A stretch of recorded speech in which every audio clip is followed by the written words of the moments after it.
Welcome to national rankers.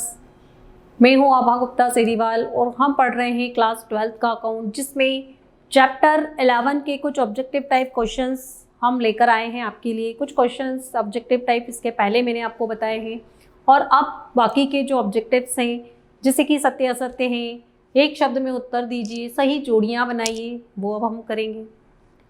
तो सबसे पहले हम करेंगे सत्य असत्य। कौन सा कथन सत्य है और कौन सा असत्य है, ये हमको पहचानना है। और जो सही है उसके सामने सत्य लिखना है और जो गलत है उसके सामने असत्य लिखना है। तो सबसे पहले हम क्वेश्चन देखते हैं। निम्नलिखित का सत्य असत्य में उत्तर दीजिए। चिट्ठा एक प्रकार का खाता होता है। चिट्ठा खाता नहीं होता है। चिट्ठा एक विवरण होता है। याद हो आपको, तो इसको स्थिति विवरण कहा जाता है। तो ये अकाउंट तो हो ही नहीं सकता, ये एक विवरण होता है। तो ये कथन हमारा क्या है? असत्य है। तो हम लिख देंगे असत्य। यहां हमने लिख दिया असत्य। वे दायित्व जो भुगतान हेतु 1 वर्ष के अंदर परिपक्व हो जाते हैं उन्हें चालू दायित्व कहते हैं। चालू दायित्व मतलब करंट लायबिलिटीज। करंट लायबिलिटीज के बारे में मैंने आपको बताया था कि करंट लायबिलिटीज ऐसी लायबिलिटीज होती है जो 12 महीने के अंदर अंदर पेमेंट करना होती है, जिसका भुगतान 12 महीने की अवधि के अंतर्गत करना ही होता है। तो ये सत्य है, हम यहाँ लिख देंगे सत्य।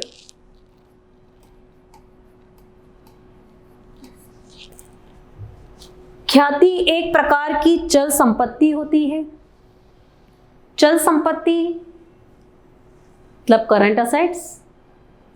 करंट असेट्स मतलब ऐसी असेट्स जो 1 साल के अंदर अंदर कैश में कन्वर्ट हो जाती है। बट ख्याति तो इंटेंजिबल असेट्स है। इंटेंजिबल असेट्स को हम उधर ले जाते हैं फिक्स्ड असेट्स में। फिक्स्ड असेट्स वाले हेडिंग में लिखते हैं फिक्स्ड असेट्स में टेंजिबल असेट्स और इंटेंजिबल असेट्स। तो ये तो करंट असेट्स है ही नहीं, तो ये भी क्या हो गई हमारी? असत्य हो गई। यहां पर असत्य ये लिख दिया हमने।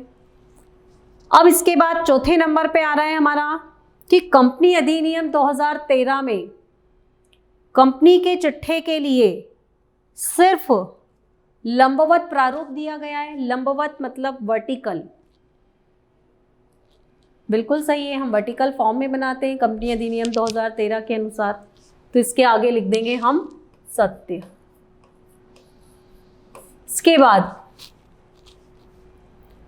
अगला जो पॉइंट है हमारा 5वें नंबर का, वो कहता है कि कंपनी के चिट्ठे में अधिकृत पूंजी को दर्शाने की आवश्यकता नहीं होती। ये गलत है। जब भी कंपनी की बैलेंस शीट बनाई जाती है तो उसमें उसकी अथॉराइज्ड कैपिटल लिखी जाती है। किसमें? नोट्स टू अकाउंट में।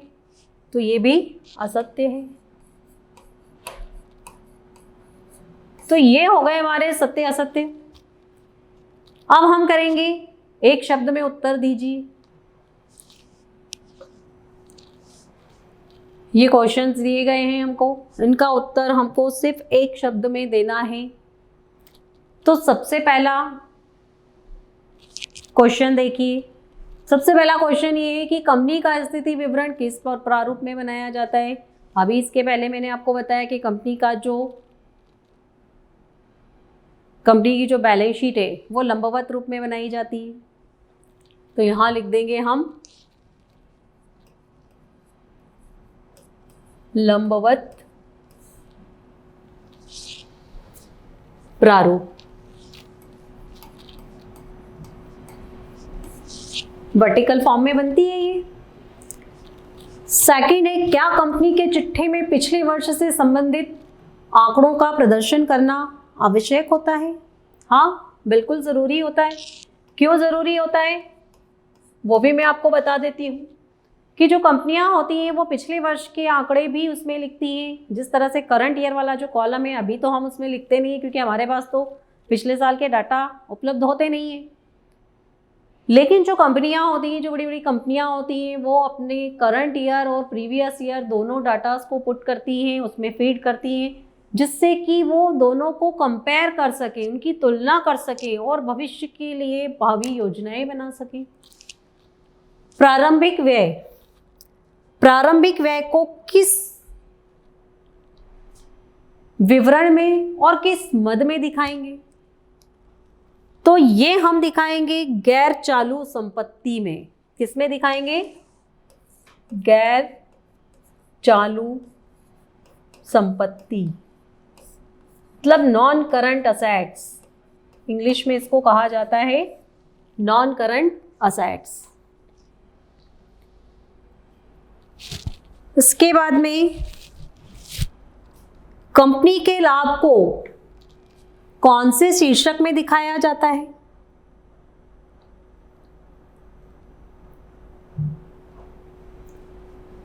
कंपनी के लाभ को कौन से शीर्षक में दिखाया जाता है? तो ये आ जाएगा संचय एवं आधिक्य, रिजर्व एंड सरप्लस।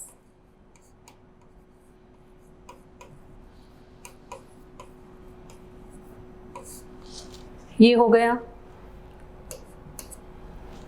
इसके बाद गैर चालू संपत्तियों के मूल्य विभाजन बताइए, मतलब उनको कितने भागों में विभाजित किया जा सकता है, ये हमको बताना है।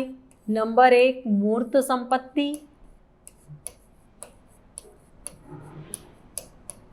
और नंबर 2 अमूर्त संपत्ति। मूर्त संपत्ति जिसको हम देख सकते हैं, जिनका मूर्त स्वरूप होता है ना, और अमूर्त संपत्ति जो दिखाई नहीं देती है, जैसे गुडविल है, पेटेंट है, कॉपीराइट से, ट्रेडमार्क से, ये सब क्या कहलाते हैं?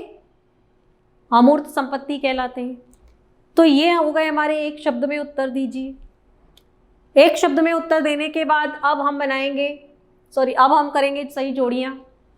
सही जोड़ियों में सारणी यहाँ में कुछ आपको दिए गए हैं सेंटेंस, जिनको आपको सारणी ब से मैच करना है। तो सबसे पहले हमको दिया है इसने करों के लिए प्रावधान। तो करों के लिए जो भी प्रावधान, जितने भी प्रावधान प्रोविज़न होते हैं, वो सब चालू दायित्व इसमें आ जाते हैं, चालू दायित्व में। तो अब हम इनको लिख देंगे चालू दायित्व। सामान्य संचय, सामान्य संचय जो होता है वो संचय एवं आधिक्य वाले कॉलम में चला जाता है। लाभ हानि का शेष, लाभ हानि का शेष जो होता है वो आधिक्य कहलाता है, बैलेंस उसका। अनुसूची थर्ड, अनुसूची थर्ड में कंपनी की बैलेंस शीट आर्थिक चिट्ठा बनाया जाता है और ब्याज व्यय वित्तीय लागत से मैच हो जाएगा। तो इस तरह से ये हमारी सही जोड़ियाँ भी हो गई और ये ऑब्जेक्टिव हमारे पूरे हो गए। ऑब्जेक्टिव में हमने 5 तरह के ऑब्जेक्टिव पढ़े जो अक्सर एग्ज़ाम में आते हैं और आपको 25 मार्क्स दिलाते हैं ये।